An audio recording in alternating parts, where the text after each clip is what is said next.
मित्रों, सादर प्रणाम करती हूँ। मैं नीलम मिश्रा आज आप सबके समक्ष लेके आई हूँ एक बहुत सी सुंदर कथा है नाग पंचमी त्योहार की। सर्वप्रथम तो बोलूँगी कि नाग पंचमी की ढेर सारी हमारे दर्शकों को शुभकामनाएं। तो चलते हैं कथा की ओर। नाग पंचमी की इस कथा को सुनना चाहिए, इससे भगवान भोलेनाथ प्रसन्न होते हैं, घर में सुख समृद्धि की बढ़ोतरी होती है। हर प्रकार से कल्याणकारी कथा है। सुनिए ध्यानपूर्वक किस प्रकार नाग देवता एक बहन की रक्षा करते हैं और उस बहन के दुख सुख में शामिल होते हैं। तो सुनिए, एक समय की बात है कि एक राज्य में एक सेठ रहता था। सेठ के 7 पुत्र थे, 7 बहुएं आईं। नेचुरल है कि 7 बेटे हैं तो 7 बहुएं आएंगी ही। शादी विवाह हो चुका था, 7 बहुएं आईं। बड़ा सा मकान था, बड़ा सा घर द्वार था, 7 बेटों का। लेकिन बात एक थी कि आपस में बहुत ही सामंजस्य था। प्रेम पूर्वक 7 देवरानी जेठानी रहती थी और प्रेम पूर्वक सब कार्य करती थी। समय बीतते देर नहीं लगती है तो छोटी देवरानी जो थी, उसकी जो छोटे बेटे की शादी हुई थी, विवाह हुआ था छोटे बेटे का, उसके मायके में कोई था नहीं। उसके माता पिता का देहावसान हो चुका था, उसके भाई नहीं था कोई। तो उसके यहाँ से तीज त्योहार नहीं आता था। कोई भी त्योहार आता तो 6 देवरानी जेठानी के मायके से सब कुछ आता। तीज, रक्षाबंधन पर भाई आते, नागपंचमी पर खिचड़ी पर। कहने का तात्पर्य है जैसी परंपरा थी उसके अनुसार उसके मायके से लोग आते, किंतु इसके यहाँ से तो कोई आता ही नहीं। जब कोई नहीं आता तो ये बेचारी मायूस होके चुपचाप शांतपूर्वक देखती सुनती, करे क्या, कुछ कर ही नहीं सकती थी। क्या कहे, जो चीज़ें हमारे पास नहीं हैं, आपके पास नहीं है, उसके लिए तो आप कुछ नहीं कर सकते हैं। समय बीता, धीरे धीरे एक दिन की बात है, नागपंचमी का त्यौहार आया। जब नागपंचमी का त्यौहार आता है तो देवरानी जेठानी ने सोचा कि अब घर की साफ सफाई कर लिया जाता है और कहीं कि चलो बहन लोग, सब लोग, सारी 7 बहनें चलें। क्या करने चलें? खेत में से थोड़ा थोड़ा मिट्टी लाएं और अपने अपने घर की सफाई कर लिया जाए। लीप पोती के अंगना, घर द्वार चिक्कन मुक्कन कर दी। यही सोच के 7 देवरान जेठाने आराम से चल दी और जाती हैं तो क्या होता है कि सब लोग खुरपा खांची लेकर के, डलिया उलिया लेकर के, जो था उस समय लेकर के गई और अपना मिट्टी खुदाई करने लगी खेत में। जहाँ पे सेठ बताया था, जहाँ पे वह सदैव जाती थी, वहीं से मिट्टी लाने के लिए गई। और जाती हैं तो छोटी जो उसकी देवरानी थी वो भी अपना साथ जाती। जिस प्रकार जेठानी लोग करती उसी प्रकार वो भी करती बेचारी। समय बीता, गई, सब लोग खोदी मिट्टी, अपनी अपनी डलिया भरी। तब तक क्या देखती हैं, एक सांप निकल गया जहाँ पे खुदाई कर रही थी। सांप निकल गया तो बड़ी जेठानी ने उसको खुरपा से मारने लगी। जब मारने लगी तो छोटी ने कहा, अरे बाप रे बाप, ऐसा न करा दीदी, ऐसा करने से दुखित हो जाई है जीव।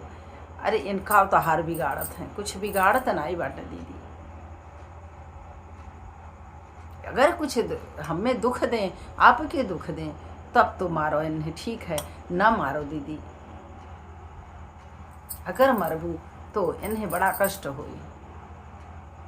सांप को उसने धीरे से इधर उधर कर दिया, उसी खुरपिया से उठा करके। सांप वहीं बैठ गया।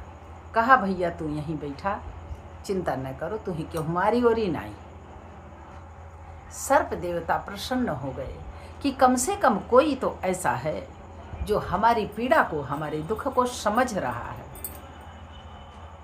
जब सब लोग मिट्टी लेकर के चली आई तो आने लगी जब छोटी बहू इसकी, तो कहती है कि अभी मैं जा रही हूँ, 6 देवरानी जेठानी के साथ हूँ, 6 दीदी के साथ मैं जा रही हूँ, अभी कुछ देर के बाद मैं आऊँगी तो आपसे कुछ बात करूँगी, क्योंकि हमारा कोई है भी नहीं, आपसे को कहीं चोट चपेट लगी हो तो उसका मैं इलाज कर दूँगी।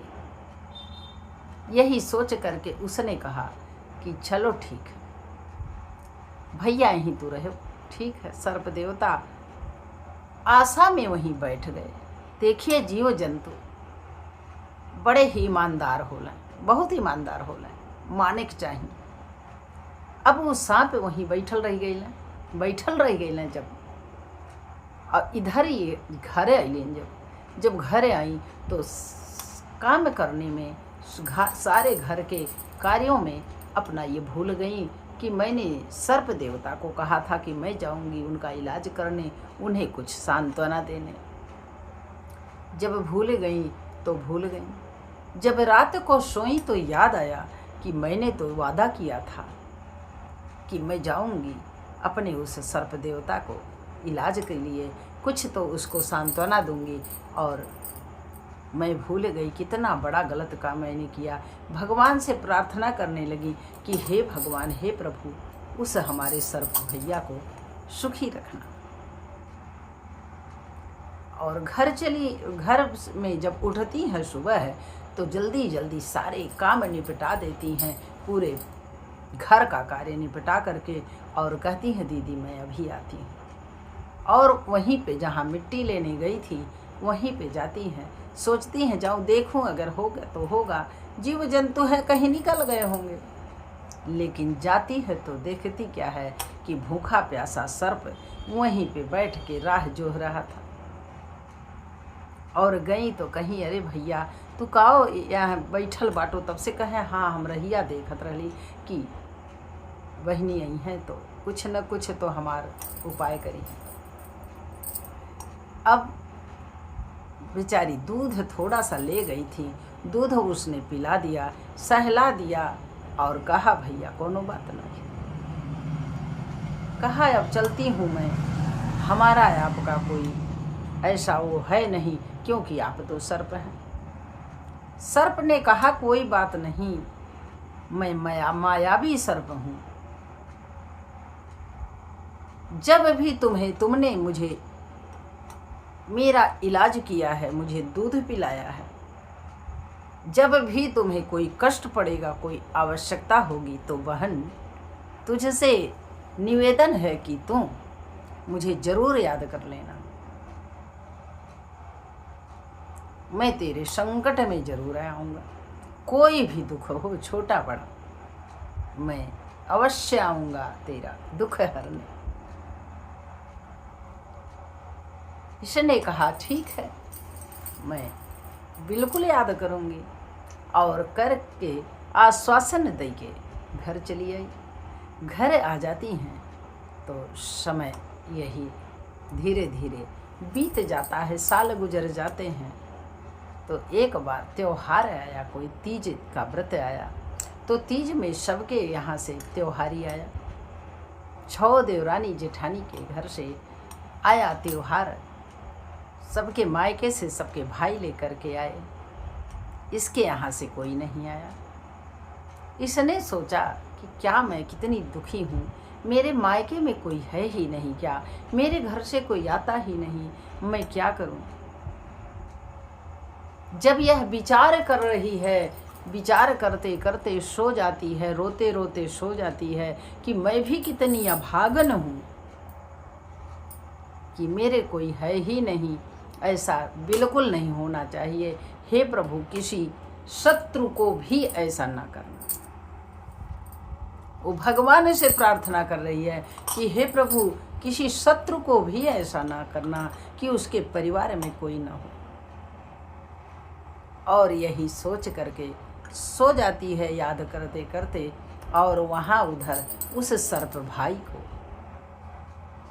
मन में आता है कि मेरी बहन सोच रही थी, कई वर्ष गुजर गए, मुझे जाना चाहिए।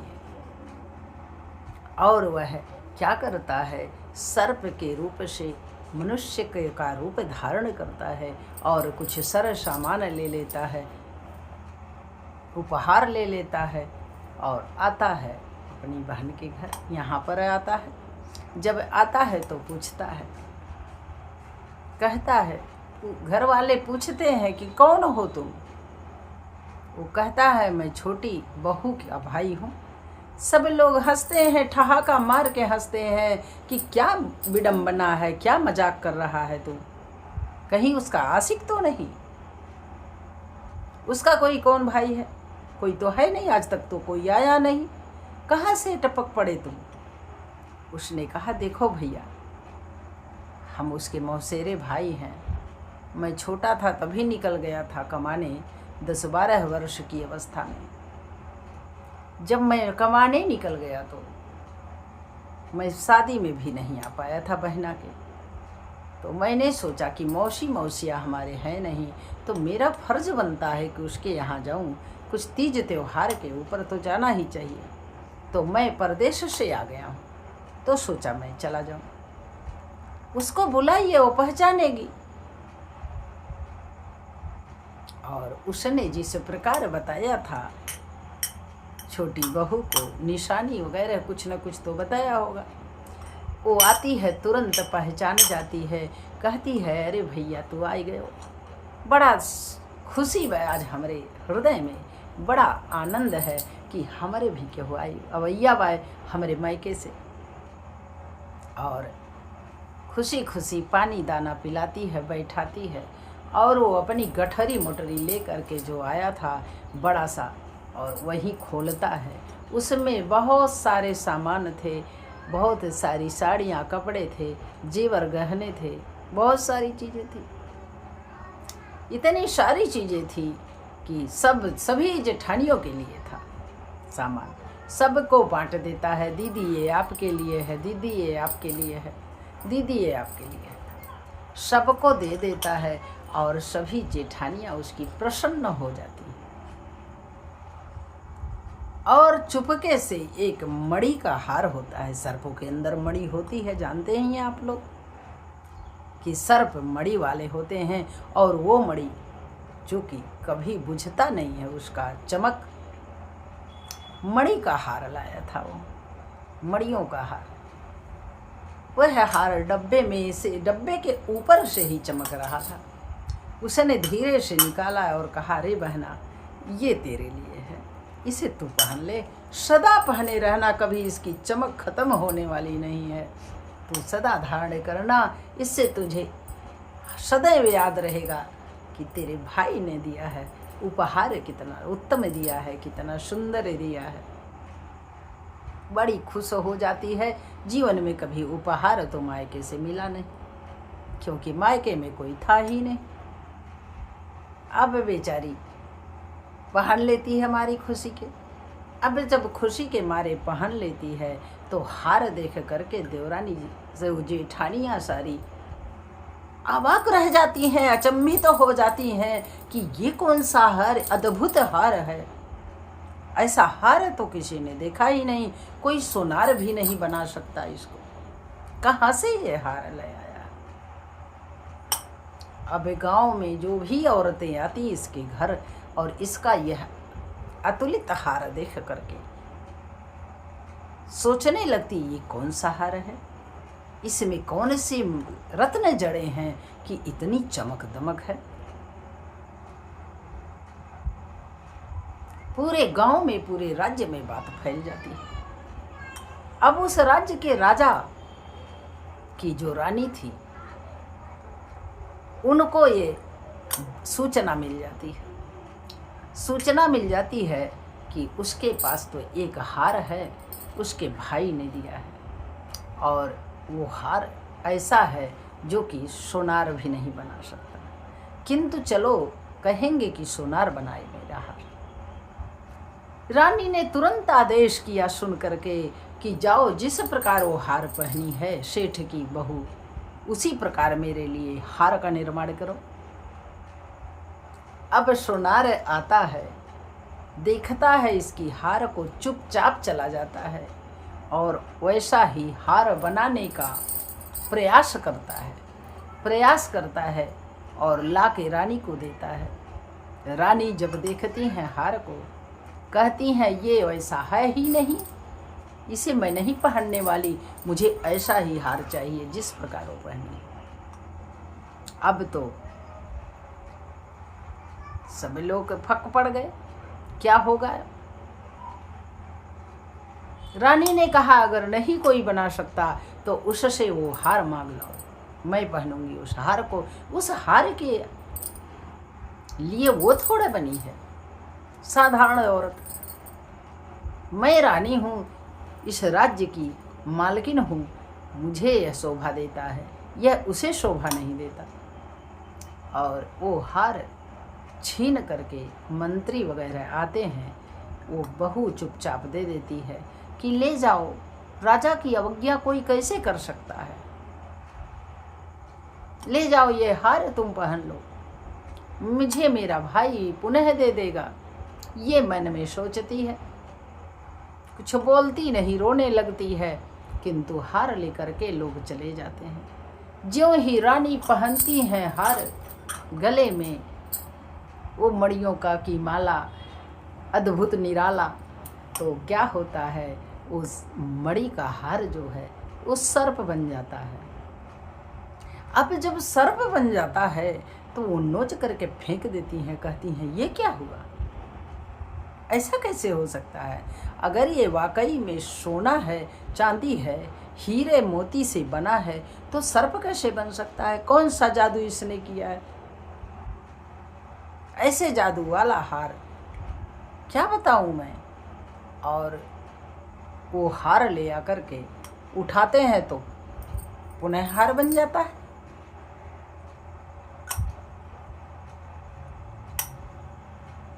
अब हार ला करके इसको दे देते हैं और पूछते हैं यह हार किस प्रकार तुम्हें मिला। उसके भाई को बुलाया जाता है, कहाँ से लाए तुम हार, बताओ। तो वह कहता है मैं बाद में बताऊंगा, अभी तो बहुत बहुत चीजें बाकी हैं। और आता है तो कहता है कोई बात नहीं, इसकी कथा सुन लीजिएगा, बाद में मैं चलता हूँ अपनी बहन को लेकर के। मैं तीज त्योहार का मामला है, हमारी माँ प्रतीक्षा कर रही होगी। और लिवा करके अपनी बहन को चला जाता है। 10-15 दिन तक वो रहती है मायके में। तो वहाँ नागों के बीच में कहता है कि डरना नहीं बहन, मेरी माँ है, मैं हूँ, मेरे पिताजी हैं, बस कोई और नहीं। अब ये बनाती है, खिलाती है, सारा कार्य करती है मायके में जा कर के। सारा कार्य करने के उपरांत स्वयं खाती है और अपने भाई को भी खिलाती है, उसे दूध पिलाती है, ले जा कर के 1 कटोरा दूध प्रतिदिन देती है। प्रसन्न होते हैं पूरे परिवार। और देखती है ऐसा महल तो उसने जीवन में नहीं देखा था, जिस प्रकार के महल में वो भाई लेकर गया उसे। ऐसा अद्भुत महल मायावी देख करके वो प्रसन्न हो गई। उसने कहा कि भैया मन कर रहा है अब यहाँ से कभी ना जाऊं, किंतु ससुराल से 2-2 बार संदेशा आ चुका है कि घर आ जाए, अब बहुत घूम लिया तूने, नया नया मायका मिला है, इसलिए ऐसा सोच रही है, मायके में किसी का गुजर नहीं होता। तो इसकी माँ ने कहा कि इसको भेजा, कोई बात नहीं, फिर आ जाएगी, बेटी है अपनी। और पहुँचाने जाता है जब, तो क्या होता है, इतना सामान ले देता है, इतने उपहार लेके आती है कि उतना तो 2 गांव के लोग अपनी बेटियों को नहीं देंगे। और ले करके जब आता है तो उसके भाई को फिर घेरा जाता है कि बताओ, अब तो बताओ कि यह हार तुमने कैसे प्राप्त किया, क्या किया है, जो पहनी है ये अभी भी चमक रहा है। तब उसने सारा वृतांत राजा और रानी और पूरे पब्लिक के समक्ष प्रस्तुत किया कि मैं एक नाग हूँ, नाग वंश का हूँ, और इसने मेरी रक्षा किया था, इसने मेरी रक्षा किया था। रक्षा करने का इसने संकल्प लिया था कि सदैव आपकी रक्षा में रहूंगी, तो इसलिए मैंने वह कर्ज उतारने के लिए अपनी धर्म की बहन बनाया, और मैं सदैव इनकी रक्षा करूंगा, कन्याओं का। तो जानते हैं उस दिन क्या था? श्रावण मास शुक्ल पक्ष की पंचमी तिथि थी। पंचमी तिथि नाग पंचमी इसी नाते बोला जाता है कि उसी दिन नाग की पूजा अवश्य करनी चाहिए। नाग की पूजा करेंगे तो सुख समृद्धि वैभव भरा रहेगा, धन भंडार से कभी कमी नहीं होगी। इसीलिए बेटियां घर की नारियां नाग देवता को दूध चढ़ाती हैं, लावा चढ़ाती हैं, पूजन करती हैं, हर प्रकार से कल्याण होता है। तो आप लोग भी प्रेम पूर्वक पूजन करें, अर्चन करें, वंदन करें। नाग देवता की कृपा से धन भंडार भरा रहेगा, घर में सुख समृद्धि बढ़ी रहेगी, कलह कलेश दूर होगा, क्योंकि भोले बाबा के ये गले के हार हैं।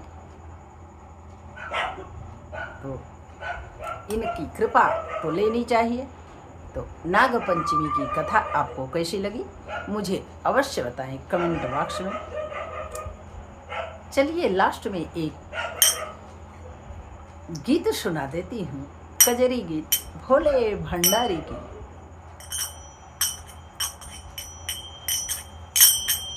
हरे रामा शिव जी चले ससुरारी, बयल असवारी रे हरि कि हरे रामा शिव जी चले ससुरारी, बयल असवारी रे हरि।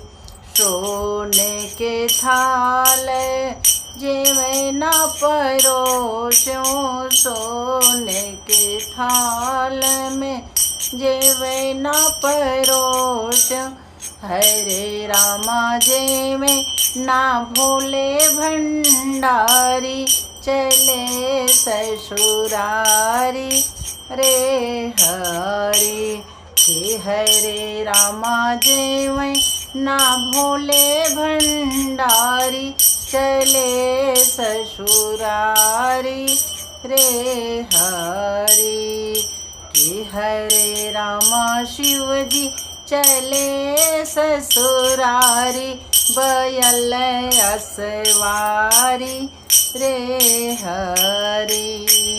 सोने के लोटा गंगा जल पानी, सोने के लोटा गंगा जल पानी, हरे रामा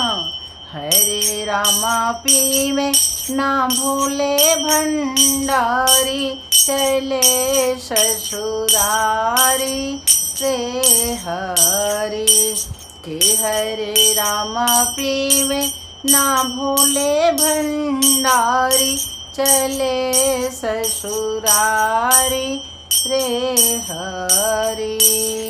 हरे रामा शिव जी चले ससुरारी, हरे रामा शिव जी चले ससुरारी, बयल असवारी रे हरि।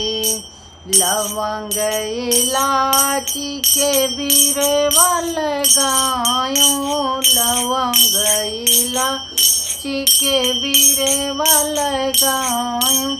हरे रामा रोचे ना भोले भंडारी, चले ससुरारी रे हरी।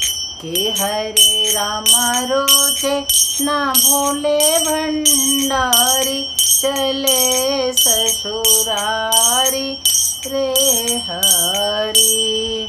हरे रामा शिवजी चले ससुरारी, बयल असवारी रे हरी। फूल 1000 का सेज बिछाया, फूल 1000 का सेज लगाई। हरे रामा सोवे ना भोले भंडारी, चले ससुरारी रे हरी। कि हरे रामा सोवे ना भोले भंडारी, चले ससुरारी रे हरी। हरे रामा शिवजी चले ससुरारी, बयल असवारी रे हरी। हे हरे रामा शिवजी चले ससुरारी, बयल असवारी रे हरी। बोलिए भोलेनाथ की जय।